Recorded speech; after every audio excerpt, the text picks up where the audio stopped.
Dimanche 8 août, bonsoir, bienvenue sur la première, l'heure de l'information en Polynésie. Il est 19h, voici les titres de la soirée. L'hôpital sous tension, la saturation guette, 112 personnes y sont accueillies pour cause de Covid-19. La mobilisation des personnels est toujours aussi intense. Par ailleurs, le variant Delta voyage dans les archipels, Manille est touché, des tests à grande échelle vont y être menés. Enfin, à Rapa, la mairie a interdit l'arrivée du bateau venant de Tahiti. Le Tavana nous attend par téléphone dans ce journal. Autour de 50 000 élèves se préparent à retourner dans les classes dans une atmosphère compliquée avec le variant Delta. Un défi s'offre à l'ensemble de la communauté scolaire, protéger et éduquer. Le but, maintenir le lien avec l'école et continuer à promouvoir la réussite éducative. Cette semaine, la ministre a multiplié les réunions avec tous les acteurs de l'école. Situation sanitaire et lettres de rentrée, 12 pages tout de même, seront le cœur de notre entretien avec Christelle Lehartel. Elle est l'invitée du journal. À tout à l'heure.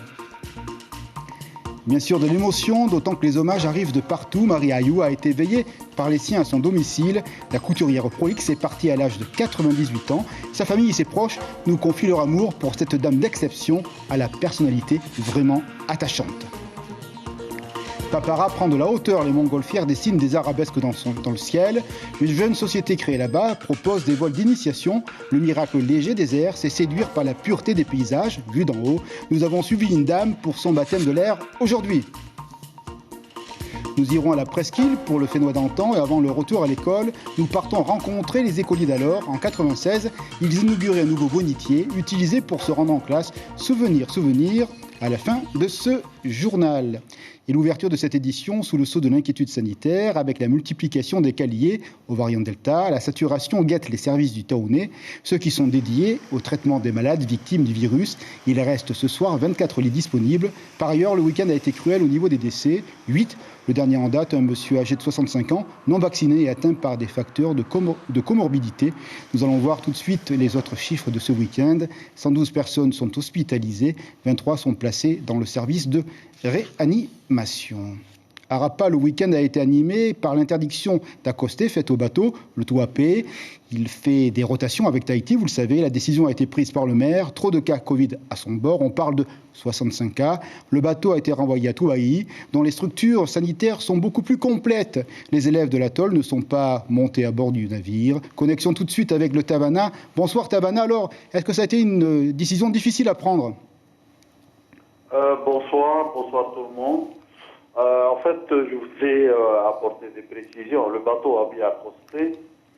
Par contre, nous avons mis un confinement en place et nous avons dépisté tous les arrivants.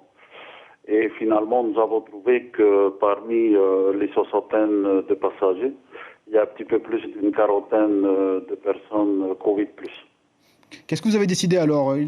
Ces personnes sont reparties ? Avec les autorités sanitaires du pays et les autorités de l'État, d'un commun accord, nous avons décidé de les réembarquer pour destination Toboué, parce que nous n'avons pas les moyens au niveau de l'infirmerie, contrairement à Toboué, et également pour faciliter le transport avec l'avion à Toboué. Tavana, est-ce que vous vous sentez un petit peu désemparé pour gérer cette situation de crise, d'autant qu'il n'y a pas de test au départ de Tahiti, ce qui peut parfois compliquer la chose pour la gestion sanitaire sur vos atolls ? Pas du tout. Ici, nous sommes prêts à toute éventualité. De toute façon, depuis le début de la pandémie, nous avons toujours raisonné par la mise en place d'une quarantaine pour tous les arrivants. Qu'est-ce que vous demandez au pays ? Est-ce qu'il faut tester les gens avant qu'ils n'arrivent sur vos atolls ? Est-ce que vous avez des propositions à faire, notamment auprès des autorités de Papeete ? Tout à fait. Dans un premier temps, je voudrais que les autorités du pays et de l'État s'occupent bien des personnes qui ont été réembarquées et qui vont se retrouver à Toboué, si bien au niveau intendance et tout ce qui est hébergement là-bas. Je compte sur les autorités du pays et de l'État.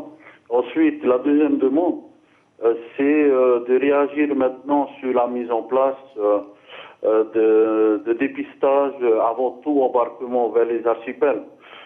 L'exemple est devant nous et il ne faudrait peut-être pas que ça se reproduise ailleurs.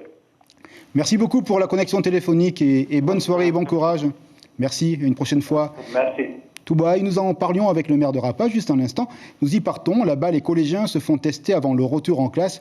Un parent en parle à notre correspondant Arthur Thierry. Nous l'écoutons.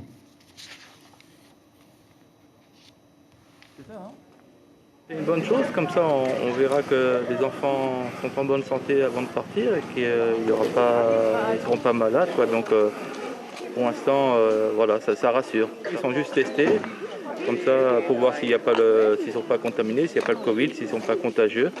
Et puis, que vu le développement de la maladie à Tahiti, il vaut mieux quand même prendre certaines mesures, quoi. Et nous restons dans les archipels. Manille compte 2 cas positifs à la Covid-19. Les malades et leurs familles sont mis en quarantaine à leur domicile. Un agent de la santé a été dépêché pour renforcer l'équipe de l'atoll. Les habitants se font tour à tour tester, vaccinés, voire même les deux. Les images sont signées de notre correspondant Aymana Mataoa. Serait-ce la rentrée et la prégnance du variant Delta? Toujours est-il que le vaccinodrome de la présidence rajeunit sa moyenne d'âge. De plus en plus de jeunes. D'ailleurs, la fréquentation ne baisse pas ce matin. Plus de 1000 personnes sont venues se faire vacciner. Madame Bambridge du cabinet du ministre répond à notre collègue Karine Liénard. L'organisation, elle est intense, elle est lourde, elle est rodée. Aujourd'hui, nous avons 4 médecins. Autant d'administratifs que l'on double aujourd'hui et des équipes de 8 infirmiers. Hier, on en avait plus parce que l'affluence était un peu plus importante. Et ceci étant, le volume y est. Et une personne vaccinée, pour nous, c'est déjà une victoire. On essaye de tourner, mais on voit que c'est toujours les mêmes qui sont là. Certes, il y a de la fatigue parce que ça fait un an que ça dure et que tous les week-ends, nous avons des vaccinodromes un peu partout. Donc, et que ce sont les mêmes.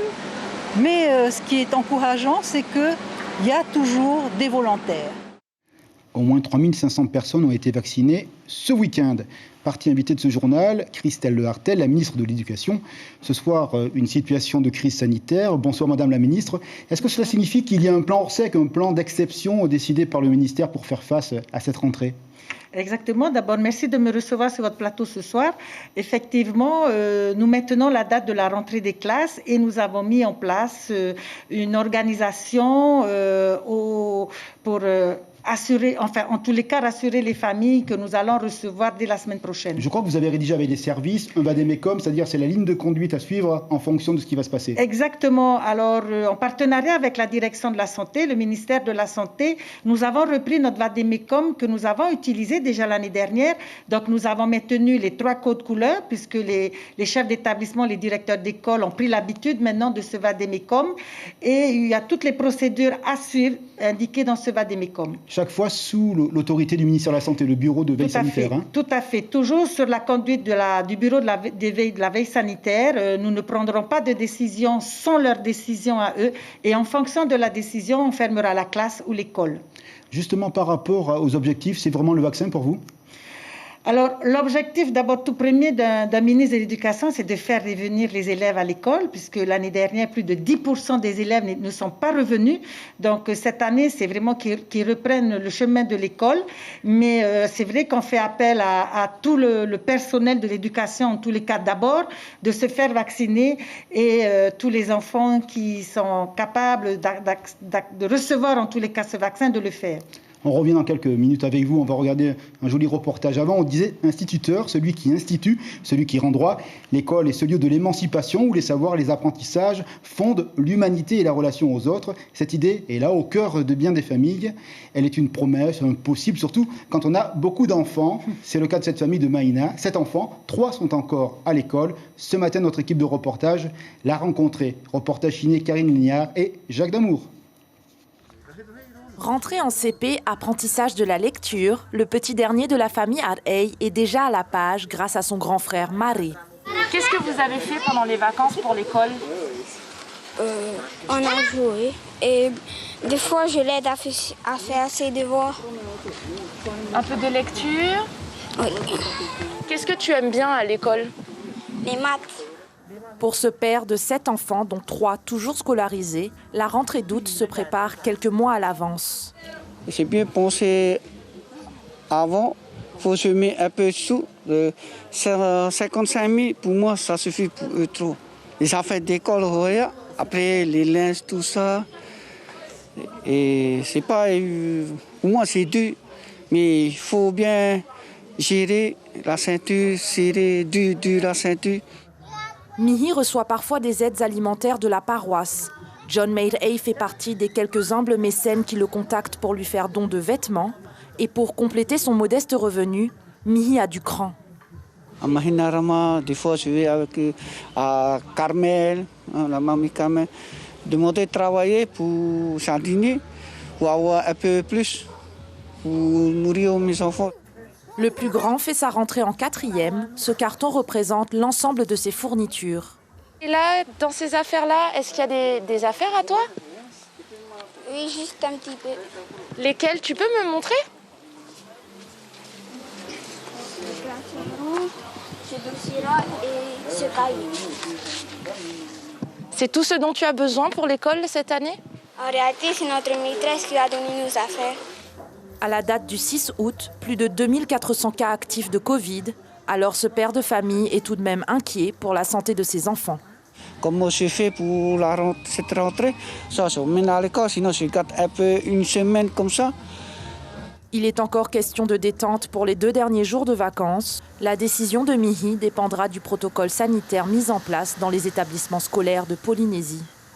Madame la ministre, vous dites à ce papa, amenez tranquillement les enfants à l'école, toutes les protections sont là, c'est ça. Ce soir, il faut rassurer. Exactement, on est là pour rassurer les familles qui sont d'accord à ramener leurs enfants à l'école. Certes, c'est un petit peu compliqué avec la période que nous traversons en ce moment, mais nous mettons tout en œuvre pour accueillir le mieux possible nos élèves. On a vu, il y a un côté très solennel dans ce rapport à l'école, les cahiers, les objets, etc. Est-ce qu'on peut dire aussi aux parents qu'ils auront cette semaine des professeurs et des instituteurs devant leurs petits élèves? Oui, alors nous faisons en sorte effectivement que tout le personnel enseignant soit présent. En tous les cas, qu'un maître sera effectivement présent dans chaque classe. Nous avons aussi anticipé tout ça puisqu'au sein de la DG2E, nous avons des brigades de remplacement pour voir justement à ces postes éventuellement si j'ai du personnel absent à la rentrée. La semaine dernière, vous avez écrit une lettre, 12 pages, elle est assez volumineuse. Vous insistez beaucoup sur la réussite scolaire. Oui. Est-ce qu'on va y arriver? Est-ce que c'est quand même un défi assez important, mais c'est vraiment le cœur d'un projet aussi politique et social. Tout à fait. Alors nous sommes très optimistes puisque nous avons de la chance que l'État nous accompagne. Vous voyez que malheureusement, chaque année, nous sommes obligés de fermer des classes puisque les effectifs diminuent de plus en plus. Cette année, nous allons encore avoir environ 600 élèves de moins que chaque année. Mais nous gardons les moyens humains et financiers que nous attribuent l'État et le pays qui vont nous permettre justement de mettre à disposition les dispositifs qui vont nous permettre d'élever le niveau de nos élèves. Christelle Lehartel, vous insistez beaucoup dans votre courrier sur l'immersion linguistique et culturelle. C'est un moyen de renouer avec l'école et d'avoir une pédagogie plus près, des réalités sensibles des enfants. Exactement. Quand on met nos dispositifs culturels dans les établissements, on voit que les résultats sont là. Les enfants sont proches de leur culture, les enfants sont proches de leur environnement et surtout de plus en plus proches de leur langue polynésienne. Donc ce sont effectivement des dispositifs que nous mettons à disposition de nos élèves et on se rend bien compte que c'est un dispositif qui va nous permettre d'accrocher davantage nos enfants à l'école. Allez, dernière question parce que le temps est court. Comment vous vous sentez ce soir? Sereine, déterminée? Sereine et déterminée, mais je me languis la rentrée des classes quand même et je serai sur le terrain avec mon équipe. Merci beaucoup, Madame Lehartel, d'avoir accepté l'invitation. Une prochaine fois. Bonne soirée. Des moments de vie vécus, des images et cette part d'amour qui accompagne ceux que l'on aime. Hier à Punaouia, la famille et les proches ont veillé sur Marie Yaou. Elle s'est éteinte à l'âge de 98 ans. Son sourire, sa simplicité et son talent ont marqué d'humanité tous ceux qui l'ont croisée et appréciée. James So et Patrick Tinsing ont assisté à ce premier hommage à domicile. En raison du renforcement des mesures sanitaires, seuls quelques membres de la famille et amis proches ont pu participer à la veillée. Parmi les personnes présentes hier soir, Suzanne, 91 ans, la petite sœur de Maria Yu. Maria Yu nous a dit toujours, tu sais, mon argent, c'est pas facile à gagner. Et j'ai primé. Des fois, je dors à 4 h du matin, de 5 h du matin. Donc, elle a quand même du mérite. Pour sa part, Daniel Livin, chef d'entreprise à Papeete, se souvient de l'époque où la carrière de la couturière était en pleine ascension. Quand j'étais jeune fille, elle sortait, je sais pas, chaque semaine, chaque vendredi, elle sortait des jolies robes pareilles, tout ça. Donc évidemment, toutes les jeunes filles allaient s'acheter des jolies robes pour sortir, voilà, en boîte de nuit. Paris, c'était la haute couture polynésienne. Maria Ayou a également marqué la vie de ses employés. Certains sont présents ce soir pour lui témoigner leur reconnaissance. J'ai cherché du travail et puis j'ai été la voir et puis elle m'a pris. J'ai fait un essai de 3 mois et là, depuis 37 ans, je travaille pour elle. 37 ans de bons et loyaux services. Comment est-ce qu'elle était avec ses employés, avec vous? Elle est très sévère. D'ailleurs, ça nous a forgé en caractère. Les femmes les plus connues que j'ai vues chez Marie Ayou, bon, il y avait Madame Rose Demy, il y avait Nancy Hall, Madame Rutgers. Bon, il y en a d'autres encore qui venaient chez Marie Ayou pour s'acheter des robes. Parce que les robes de Marie Ayou avant, enfin, moi je dirais, c'est spécial. L'inhumation de Maria Ayou aura lieu demain matin au cimetière chinois de Haroué. Avant cela, une prière est prévue à 9h à l'église Saint-Étienne de Puna-Aouia. Et restez avec nous parce que juste après ce journal, une émission hommage pour Marie, retour sur un parcours où le talent tient toute sa place, l'audace de la création et surtout cette humanité. Stella nous attend donc juste après cette édition. Par ailleurs, nous avons appris le décès en France du frère Théophane Urvois. Il avait 98 ans. Ce religieux avait enseigné pendant 56 ans à l'Amené. Une veillée est organisée demain à 17h30 à l'école de Saint-Hilaire à Faha. Condoléances de la part de la première à sa communauté religieuse. Nous changeons de thème, on parle de sport. Arisa a un passeport japonais et des titres de noblesse sportive. En boxe, elle est championne du Japon, millésime 2019. Mais cette jeune femme nous intéresse car sa maman vient de Polynésie. Elle s'appelait Clarita Uti, décédée malheureusement il y a 4 ans. Dans l'imaginaire de la judoka, le mana du Fénois a toute sa place. Reportage à Tokyo avec Heidi Yanko. Arisa est championne de boxe 2019 du Japon dans la catégorie poids moyen. Elle a commencé à boxer pour perdre du poids 1 an avant seulement. La maman de Arisa était haïtienne et s'appelait Clarita Uti. C'est elle que l'on voit ici en robe bleue entourée de ses sœurs. Décédée il y a un peu plus de 4 ans, Arisa et ses 3 frères et sœurs grandissent au Japon. Mon physique, ma force physique, c'est le cadeau que ma maman m'a donné. Mes racines polynésiennes, je les ressens quand je m'entraîne et je sais que sur le ring, ma famille polynésienne est avec moi, elle est en moi. Lors de l'ouverture des JO de Tokyo, c'est elle qui ouvre le spectacle, seule sur le stade olympique. Sur son tapis de course, elle symbolise les milliers d'athlètes qui, à cause du Covid, ont dû s'entraîner seuls chez eux. Le Covid, Arisa connaît bien. Elle était infirmière dans l'un des plus grands hôpitaux du pays. Oui, en effet, c'était dur. Pendant les gros pics du Covid au Japon, je travaillais jour et nuit à l'hôpital et j'avais du mal à m'entraîner. Mais je savais que j'étais utile à mon pays. Mais le Covid brise net son rêve de JO. La pandémie impose 1 an d'attente de plus pendant lesquels les règles de qualification changent. Elle ne fait plus partie des sélectionnés. La presse se fait l'écho de son histoire et le Japon tout entier se prend d'admiration pour cette athlète infirmière privée de Jeux Olympiques. Cette expérience m'a donné l'envie de tout donner pour me qualifier pour Paris dans 3 ans. Et pourquoi pas de remporter une médaille. Après la France, je veux rentrer à Tahiti et poser cette médaille sur la tombe de ma maman. J'aimerais faire ça pour elle. C'est le plus beau rêve qu'on puisse lui souhaiter de réaliser, une médaille pour sa maman et médaille aussi pour le Fénois. Un reportage avec beaucoup de cœur. Les Jeux Olympiques, c'est fini. La première vous les a offerts sur un plateau télé. Le drapeau olympique est désormais entre les mains de la maire de Paris. Ce sera 2024 et la vague de Tahiti, vous le savez également. Avant ceci, le temps pour nous d'établir un bilan avec Heidi Yanko après la cérémonie de clôture. Bonsoir Heidi. Konnichiwa, Yorana Stéphane et la Polynésie. Ça y est, les Jeux se sont terminés ce soir avec une magnifique cérémonie qui s'est finie avec la passation à la ville de Paris pour 2024. D'ailleurs, je ne sais pas si vous voyez derrière nous la Tower Tokyo, elle a pris les couleurs françaises. 2024, c'est aussi un rendez-vous à marquer pour nous en Polynésie, évidemment pour le surf à Te Aupo. Des chiffres à retenir sur les 33 médailles obtenues par la France. 15 l'ont été grâce à la participation des ultramarins. dont 5 d'or avec les sports collectifs. Pour nous aussi, la mission se termine ici à Tokyo. Nous vous retrouverons à Teahupo'o justement à la fin du mois pour la Tahiti Pro, où nous verrons 5 Tahitiens au minimum. Il y aura Michel Bourrez, Eva Hinefiero et des surprises. Et oui, les dames reviennent dans la compétition au bout de la route. D'ici là, je vous dis sayonara et prenez soin de vous. Merci et bon retour ici au Fénois. Un peu de légèreté maintenant, c'est comme une parabole de l'oiseau, le vent en plus sur le visage, là dans les airs, un vol en montgolfière, une part de miracle léger. Il donne des couleurs au ciel et des souvenirs aux gens. L'organisation Cocobule, une jeune société, une dame a vécu ce matin dans le ciel de Papara, un baptême de l'air. Reportage Brigitte Olivier et Mirko Vanfo.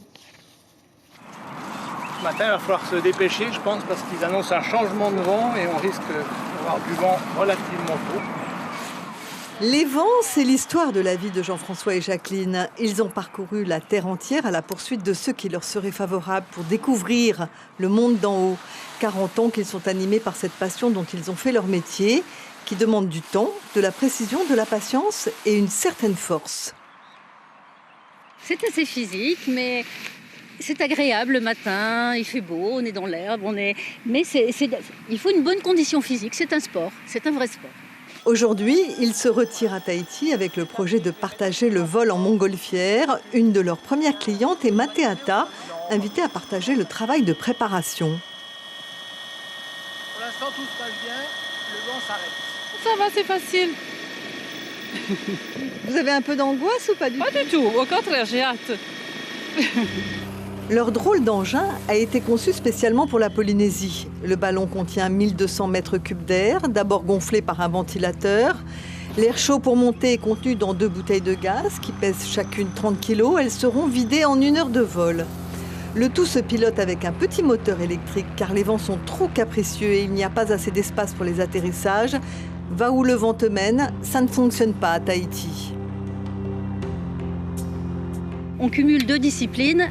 Le ballon, et pour ça il faut être un bon pilote de montgolfière, particulièrement ici, et pilote du LM, parce qu'on double l'activité, on double les chances en plus de plaisir.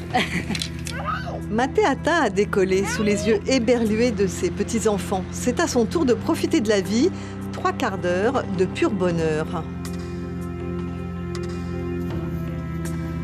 Pour décompresser, déstresser, on est là-haut, on ne pense à plus rien. C'est magnifique, c'est beau et franchement, ça vaut le coup de le faire. Descente en douceur et le pilote nous explique pourquoi il ne prendra pas sa retraite. On n'avait plus rien à prouver, on a plus de 1000 heures de vol. On a été champion du monde, champion d'Europe. J'étais coach de l'équipe de France, donc le palmarès est beau. Donc maintenant, on fait ça pour le plaisir et pour que les gens de Polynésie puissent découvrir ce sport qui était encore interdit jusqu'à maintenant. Effectivement, ils ont attendu 3 ans que le pays modifie ses textes pour permettre ces vols et ils ont bénéficié du soutien actif du ministère du Tourisme. C'est une attraction de plus pour les mordus des activités aériennes. Très beau reportage de Brigitte Olivier et Mirko Vanfo et de belles images du Fénois vu du ciel. On ne le sait pas encore, mais l'enfance aime ses souvenirs sans mot dire. L'école n'y est pas pour rien. Par ses fous rires et par ses histoires, elle fonde des hommes. Ils vont sur le chemin de la vie. Aujourd'hui, le Fénois d'antan remonte le temps et revient 25 ans auparavant. Le chemin des écoliers et celui de petits matelots. On parle d'un bonitier scolaire et vogue la galère. Reportage à la presqu'île sur des images de Mirko Vanfo.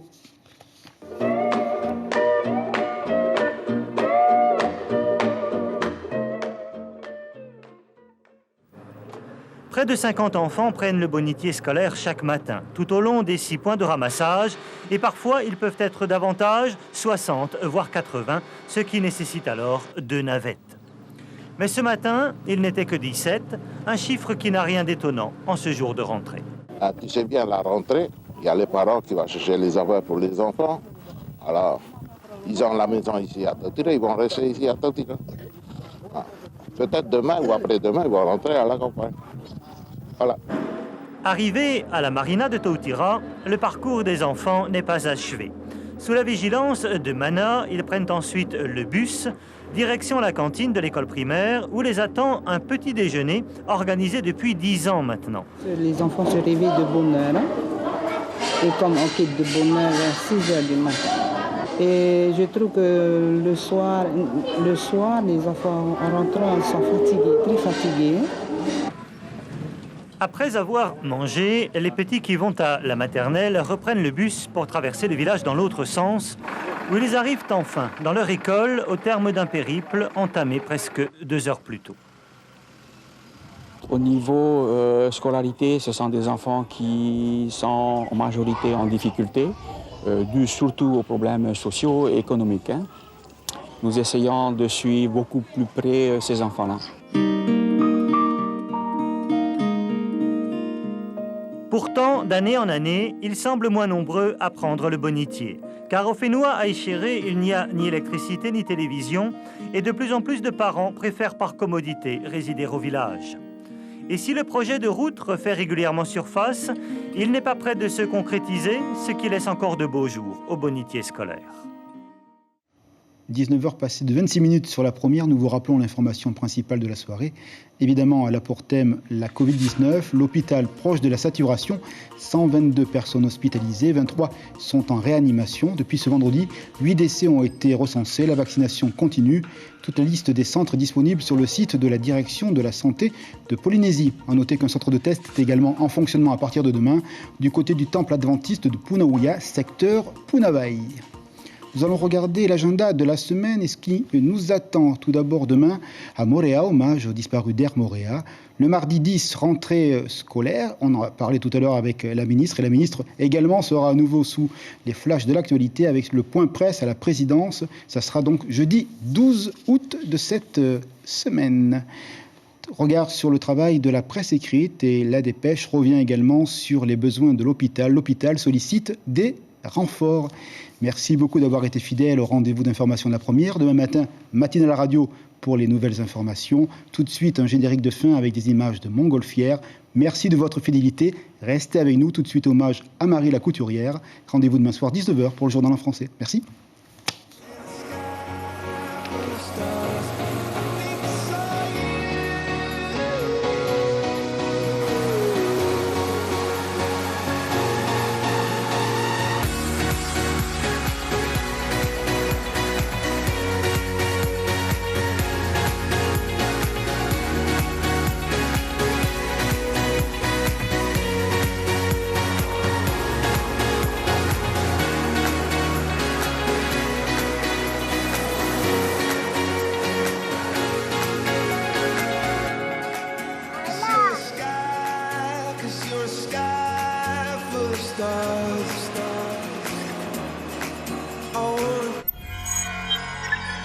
Retrouvez ce programme en replay sur notre site internet.